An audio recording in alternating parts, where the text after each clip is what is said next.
इस बीच अमेरिका को लेकर रूसी विदेश मंत्रालय का बड़ा बयान सामने आया है। रूस के साथ सैन्य टकराव की कगार पर है अमेरिका, ये कहा गया है रशिया की तरफ से। अमेरिका के सहयोगी भी सैन्य टकराव की तैयारी में हैं।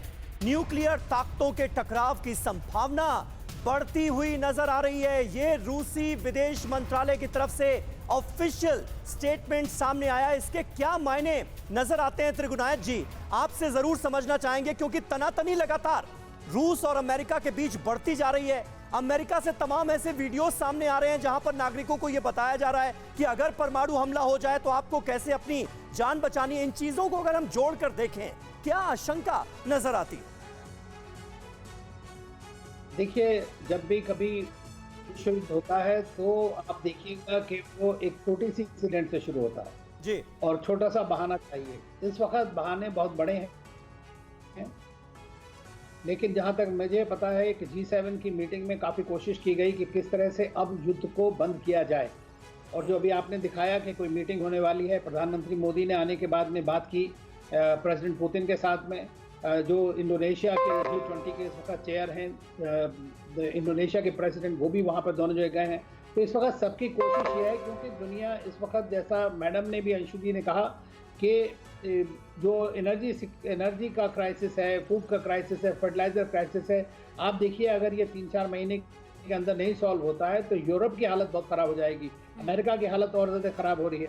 प्रेसिडेंट बाइडन की जो इस वक्त की विजिट है, जिसमें कहते हैं humble pie he has eaten, तो उसके बाद भी वो जाकर के सऊदी अरेबिया जा रहे हैं और आपका UAE और सारे गल्फ कंट्री के साथ मिल रहे हैं।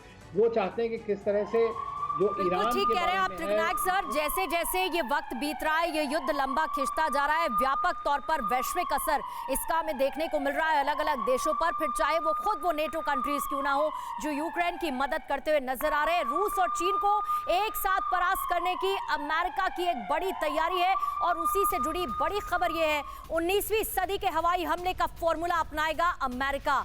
हाइपरसोनिक हथियारों को ट्रैक करने के लिए ये एक फॉर्मूला है। हॉट एयर बलून पर अमेरिकी मिलिट्री ने काम करना शुरू कर दिया है। अब तक $3.8 मिलियन बलून प्रोजेक्ट्स पर खर्च कर दिया गया है और अमेरिका ने प्रोजेक्ट से जुड़ी सभी अहम जानकारियों को सीक्रेट रखा गया है, लेकिन एक बड़ा खर्चा इस फॉर्मूले पर इन्वेस्ट किया गया। क्या ये कदम रूस की तरफ से मिल रहे न्यूक्लियर वेपन्स के थ्रेट की वजह से है?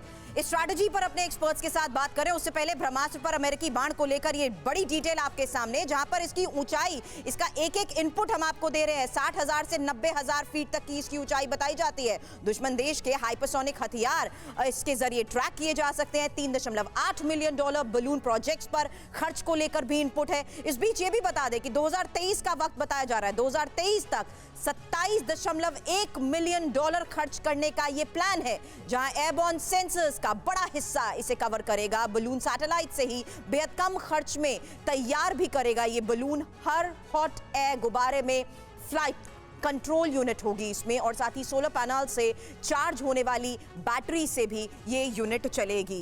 ये जो स्ट्रैटेजीज हैं, ये कहीं ना कहीं रूस को मैसेजिंग देने की कोशिश की जा रही है, उस रूस को जो बार बार न्यूक्लियर वेपन्स के थ्रेट को लेकर अलार्मिंग साइंस देता आ रहा है।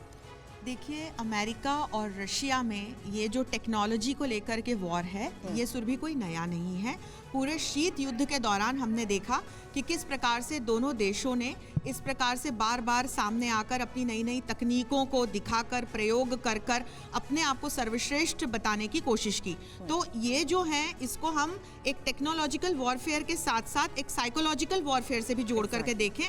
और जैसा कि आप अभी बता रही हैं सुरभि कि ये 19वीं सदी की तकनीक है, लेकिन इसमें सोलर एनर्जी का उपयोग कर लिया अमेरिकन फोर्स ने। इसमें दूसरी तमाम जो आज की लेटेस्ट टेक्नोलॉजीज हैं उसका प्रयोग कर लिया।